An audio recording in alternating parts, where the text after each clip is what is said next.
I am Penelope, author of epic fantasy and paranormal romance, and welcome to my imaginary friends, a look behind the scenes of an author mapping the worlds in my head and making them a reality. Hello friends, today is Sunday, August 8th, 2021, and this is episode 132 of my imaginary friends. I'm Leslie. This week's best thing.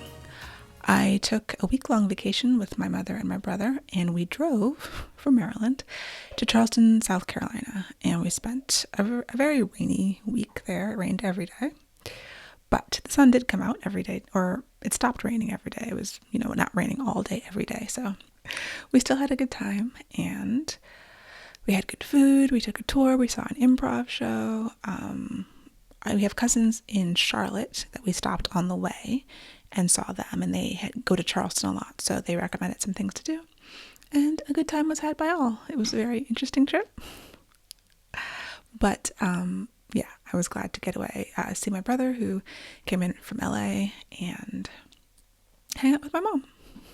I did manage to work every day because I knew that I needed to. I'm currently on deadline for the revision of the fantasy heist novel, The Monsters We Defy, and so I'm still in that brainstorming stage but I'm making progress. The brainstorming stage is trying to figure out how to address the editorial feedback. And the end goal is to have an outline / synopsis that I can work from to modify some existing scenes and add new scenes, basically just make the changes that I need to make to address the feedback. So last week we were talking about spreadsheets. I did finish my character spreadsheet. So there's 5 main protagonists in the heist group. Then there's a number of antagonists, and I had to figure out their external goals and their internal goals. I didn't really do the internal for most of the antagonists, just the main one, because they're not really having internal change arcs. I don't even know if they're flat arcs. They're not changing in any way. They're just trying to reach their external goal and either succeeding or being thwarted by it. But I did need to know much more about all of the main characters. I started looking at each action, so I kind of broke down all of the main actions of the plot. I listed them out, and one of the pieces of feedback I got was to make things harder. Sometimes things are a little easy for them. A little, more twists and turns. And so I looked at each, like how they get information, how they, like all of the things they have to do to solve the story question, and looking for opportunities to make them harder, to make them twistier, to make them a little bit more difficult. I don't know if you can hear, but my dog Shelby is right outside the door chewing on a bone. I kicked her out of my office because she was doing it loudly in here. Now she's doing it loudly right outside the door, and I'm pretty sure that's getting picked up. But she was so happy and calm, and Shelby is not she's a happy dog. She's not a calm dog, so there's only so much I can do to make her quiet at this point. So please forgive me. I apologize for the noise.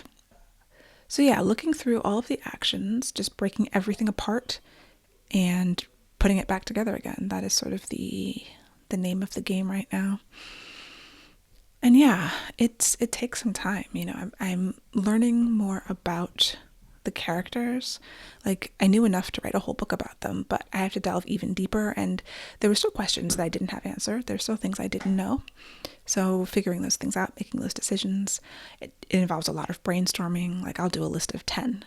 I try to do a minimum of 10, brainstorm possibilities for any question. So, okay, what's another way they could do this thing? Well, let me list 10 other ways it could happen. And hopefully one of them will be the thing, or maybe one of them will lead me to the thing. I've also been doing more research, reading through all of my old notes, looking at the sources that I cited. So whether it's an article, a blog post, a link of some kind. When I got home again from my trip, I could look at some of my books that I have. And so some of the questions I'm trying to answer through more research to find logical ways it could happen in that time period. Or, the research has sparked so much of the story in general that, reading a little bit more. I bought another book. I'm like, when am I going to read this book? I don't know. But I found a book that I was like, oh, that could give me some interesting things. So I bought it. It should be here tomorrow. There's no ebook available. which was a bummer. But a lot of these, types of books are just paper only. They've never been turned into ebooks or audiobooks. So it's kind of just a combination of things as I try to put this puzzle together. Assemble pieces, create new pieces, think of new pieces. I've made new index cards. I had some really great breakthroughs, though. I was texting my friends, my mastermind partners, about this idea that I had. And they were like, oh, that's cool. Yeah. Because there was a question, a thing I left out. Like it was, I bring it up in the book, but you never find the answer to it. And my editor was like, you have to know. And I'm like, I can't get away with that. And she's like, no. I was like, arr. But I didn't know the answer. I was like, it's a mystery. And it's going to stay a mystery because I hadn't figured it out. So I did my brainstorming and I figured out a really cool thing that had never crossed my mind before.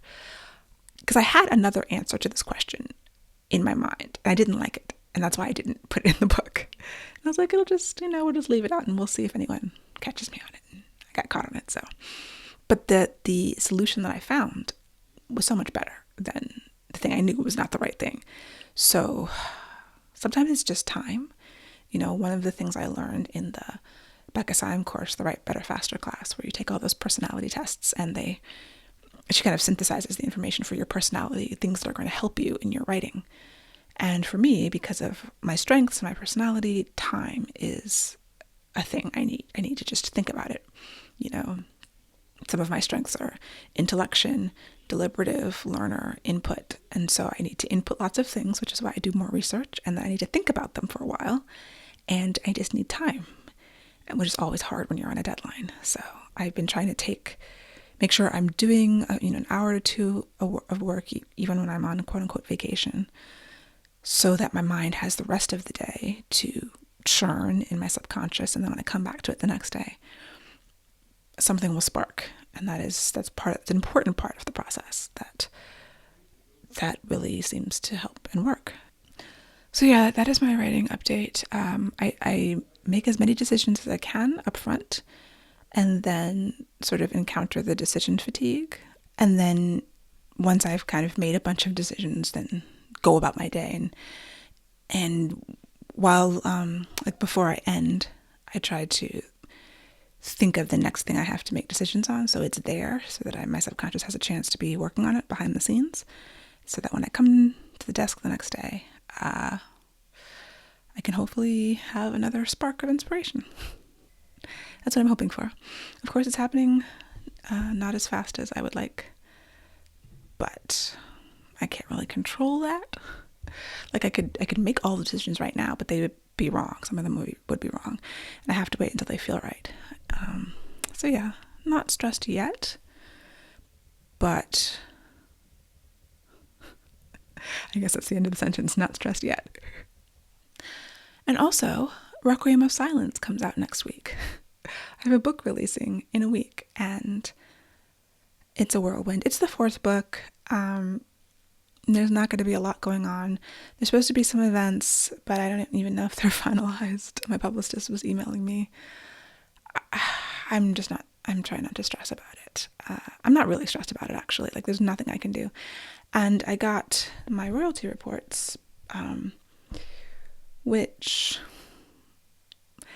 so of the people that read Song of Blood and Stone, or of the copies that were sold, I should say, I can't say who read it, the percentage of copies sold for Whispers of Shadow and Flame is only 30%. So you know that everyone who reads book one is not going to read book two. But that's a big drop. It's a disappointing number. And of those people, 55% go on to read Cry of Metal and Bone, book 3. So the number of people that will actually read book 4, when I think it is actually the best book of the series, is probably going to be pretty low. And I know that it will be out for a long time, and there are, many years, decades, hopefully, maybe, in which people can read. And some people don't read any series until it's complete to avoid a George R. R. Martin situation. I'm one of those people. Like, I don't like to wait. I have a very bad memory. I don't have time to reread books over and over again, so I can understand that. And maybe there'll be somewhat of a bump when all 4 books come out, but, that's how it goes. it's disappointing, definitely. Especially when I do love the fourth book. I mean, I think every book is better than the book before. Whispers is definitely a better book than Song. Cry. I love Cry. And I love Requiem. I love them all, but I push myself further each time. And I think I got a little bit better each time. And I think the story coalesces better and better, you know. But usually you're hoping for like 60%, 50 to 60% of people who read book one go on to book two. So the fact that right now we're at 30% is like, but I also know there's many reasons for that are completely out of my control. Like all of the reasons for that, in my opinion. Like if I thought that I wrote a worse book, like book two was worse than book one, that would be a different story. But I know that book two is better. And I've heard that from many people too. So yeah, my dad used to always say, don't worry about what you can't control. And I do try to live my life like that. And I can't control book sales, no matter how good of a book I write, no matter how many accolades it gets. If people don't read it, then, you know I have learned to separate that from my own success or failure. Like, did I fail because 30% of people, only 30% continue? And I don't want to like disregard those people. I mean, every single person who reads the book, I'm incredibly grateful. And I do my best each time, you know. So yeah, these things that are out of my control, that I can never control. But it's still, it's still disappointing. I was offline most of the week because of being out of town, but I did catch the debacle with the Vivian Awards for RWA. And if you have missed this, Romance Writers of America has an award every year. It used to be called the Rita. They retired the Rita because of many problems with it. And this is the inaugural year of the Vivian Award. And they have lots of categories like, best contemporary romance, paranormal romance. And one of them is inspirational romance. It's technically called romance with religious or spiritual elements. It used to be Christian, and then they changed the name to incorporate, be more inclusive of other faith systems. So the book that won this year was called At Love's Command by Karen Whitmire. Not sure if that's how you say it. And I happened to be on Twitter because I'm supposed to be promoting this book that's coming out next week. And I was trying to do a post, and then I saw some stuff because I hadn't watched the Vivians. And I don't usually watch the awards or care about them that much. So it's not unusual. But then I saw people talking about it, and I went and looked it up. It wasn't very difficult to find because it was top of mind for many people. And so this book that won apparently has the hero of the book. It's a historical in the 1800s, and the hero of the book participated in the Wounded Knee massacre of the Native Americans. And so apparently it's some kind of redemption story. Like after he participates in this massacre, he feels bad about it, I guess, as one hopefully would, and becomes a mercenary, but like an A-team kind of mercenary to help people, and then falls in love with the doctor. And obviously I haven't read this book. And so because I haven't read it, I can't criticize it on its merits. I can't say whether or not this redemption of this character worked or not. Other people have read it. Other people have tried to read it and failed for various reasons. But the very premise is the problem that most people have with it. And the premise of this soldier who participated in this massacre, and apparently he did not kill women and children. I don't know if there's any caveats to participating in a massacre. And in this massacre, Wounded Knee, nearly 300 Lakota Indians, including women, children, and elderly, were killed. And so that's a tough hero to have. And I think that if you're trying to do a redemption arc, that's a big arc, right? And it might be possible to do that successfully. I mean, obviously, a number of judges and people who read this book felt that it worked, that she was able to successfully redeem this hero. And a number of people felt like it didn't work. And a number of people who didn't read the book just felt like the premise in and of itself was a problem, and that the story never should have been told. I read a couple of blog posts by people saying that not only is the premise the issue, that the author did not deal with the issue of Indigenous people and the murder of them in a compassionate enough way. People also had a problem with the fact that the hero, even as he's upset by the way that this turned out, that it became a massacre of women and children, didn't think that the initial problem with holding these people at gunpoint and removing their weapons was wrong. Like, if he was redeemed on some things, he wasn't redeemed on all of the bad things that he had done and thought and participated in, I guess. That there's no acknowledgement that even the goal without the massacre, the initial goal of this situation was wrong, displacing the Native Americans. So there's a lot of criticism there. People compare it to the Nazi romances, and there's a history of Nazi romances being included in the awards. Did one win? I can't remember all of the situations. I don't know. And so it's brought a lot of negative attention to RWA again, and more people resigning and people criticizing the board and the awards and all of that. So this is August. My membership is up for renewal. I wanted to let it lapse last year, but I had made a commitment to my local chapter. And I felt that it was important for me to honor the commitment that I made to my local chapter and continue my membership. So I did that. The local chapter appointments are on a calendar year basis.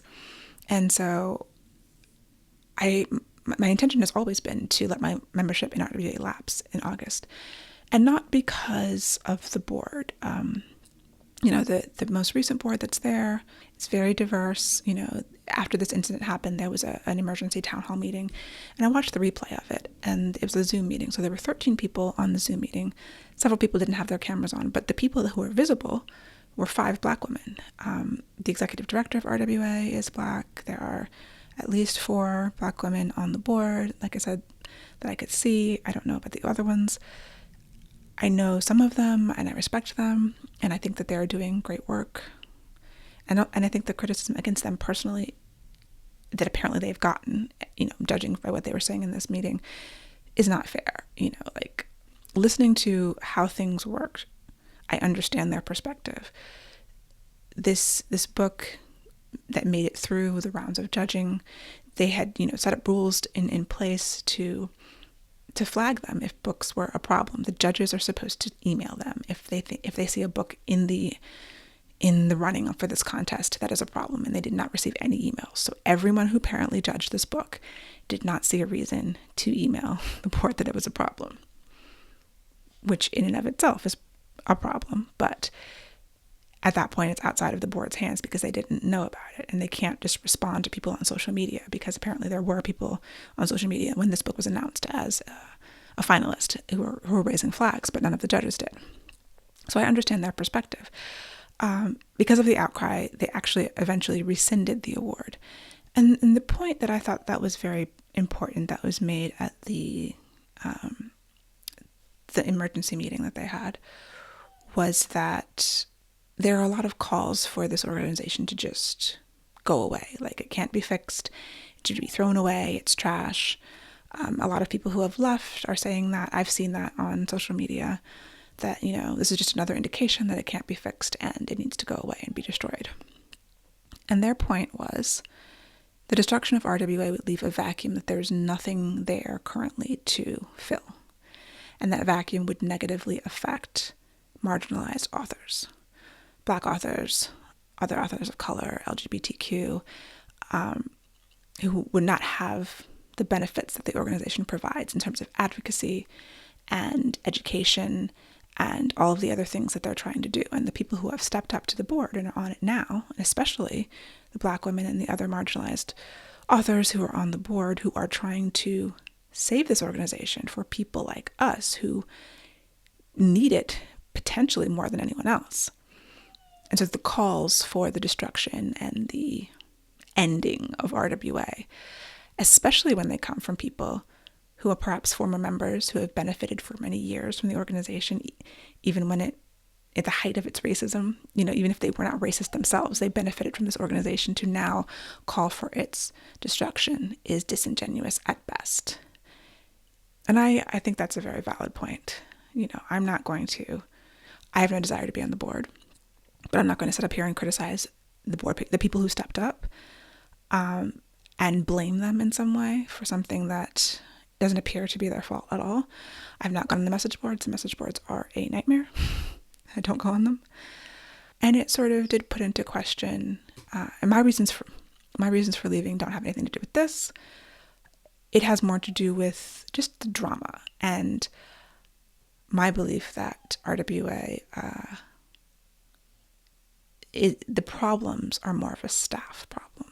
And as long as the staff is there, and the last time I checked, many of the staff members who were there during the 2019 debacle were still there.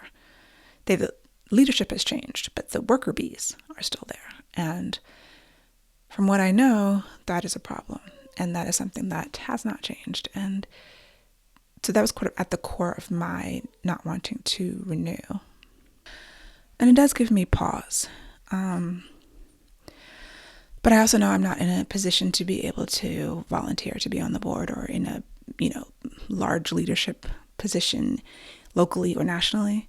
And so I will withhold my criticism until that point in time in which I would be able to do that, And I agree. I think an organization like this is needed for romance writers. I think a vacuum in this area would be detrimental to a lot of authors. And I think that the continued drama is exhausting. There have been other resignations. There have been just paying the least amount of attention possible. I have noticed these things. But I also really respect the people who are stepping up to the plate. And I don't expect them to do it perfectly. And I don't expect them to be able to fix overnight what's been brewing, what's been kind of rotting for 30, 40 years. So yeah, they're not going to be able to win with everyone. There's going to be criticism on all sides. There's people who are mad that the award was rescinded because they saw nothing wrong with it, and they feel like the board gave in to cancel culture or whatever. There's people, obviously, on the other side who are mad that this book was ever nominated, and that's not something that I think is in the board's control. I mean, it's the members, and the members who were trained. They're like, after the DEI training, how could they still do this? And things are far deeper than that, and far more complicated than that. And yeah, I don't think that I want to be in an organization with such polarities, where, but how is it possible not to be? I was thinking, the people who think this book is perfectly fine, the people who are mad at the board for something they couldn't control and have no compassion and expect everyone to be perfect, that's not logical either. And I don't particularly agree with either way. So, but you're in an organization with people, so there's going to be a multitude of opinions. And the question is, how do you solve these conflicts, and what do you stand for? And these are really difficult times for those kind of questions. So I don't know. But I also know that as much as as important as RWA has been to my development, my professional development, personal relationships, education, my career, that's why I've been a member as long as I have and been active in my local chapter. I got a service award for my local chapter because I try to mentor and give back and teach and help people and do whatever I can because I got so much out of it. And for that to go away, and it feels like the organization is on the brink of complete collapse, and that's sad. And maybe it's good. I mean, maybe it needs to collapse, I do hesitate to say that because I understand the position of the women on the board who are like, collapsing now when we are just starting to get benefit from it, when we're trying to change the entrenched problems with it, and we're just at the beginning of that change, for it to collapse now is not right. Not an easy answer. Everyone has to do what's right for them, and people left for personal reasons. And I guess it's just going to be that. Like, I let membership lapse this month. I have until the end of the month to decide, and probably a grace month after that. But as of now, I don't see myself renewing. And it's really not because of the actions of the current board or this current kerfluffle. Like I said, it's just partially exhaustion, partially I just need to take a few things off my plate and focus.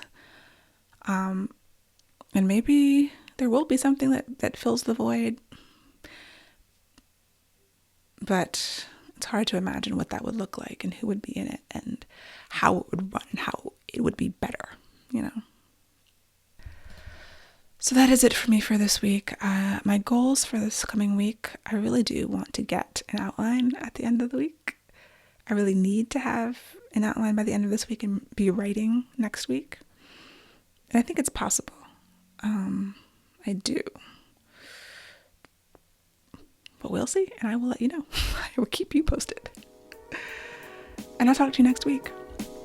For episode show notes and to sign up for the Footnotes newsletter and get the show notes in your inbox, go to myimaginaryfriendshow.com. Subscribe wherever you get your podcasts and watch the video episodes on YouTube. I would appreciate a rating or review to help support the show. And My Imaginary Friends is part of the Frolic Podcast Network. For more fantastic podcasts, go to frolic.media/podcasts.